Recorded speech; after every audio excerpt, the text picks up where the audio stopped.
Competence alone isn't enough. We need a blueprint for accountability beyond 2026. Despite excellent treatment, recurring harm persists due to systemic issues. Competence without enabling conditions leads to recurring harm. We must address systemic gaps. A recursive architecture supports health enablement through layered governance and collaboration. Physicians have defined roles, but accountability extends beyond clinical boundaries. Accountability requires proportional actions and clear ownership, avoiding complexity as an excuse. Navigating complexity involves understanding life, influences, fit, and evidence.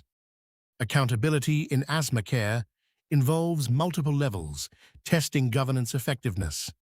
Cardiometabolic disease requires addressing both clinical and structural realities. Two clinical traces reveal a unified architecture of responsibility across systems.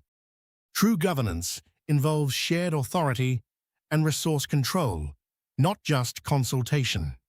Life-grounded corrections address institutional response flaws effectively. The life audit ensures pathways are robust against potential failures. From analysis to action, we must integrate indigenous knowledge and community influence. Post-2026, we must treat, prevent, and enable conditions for life to thrive.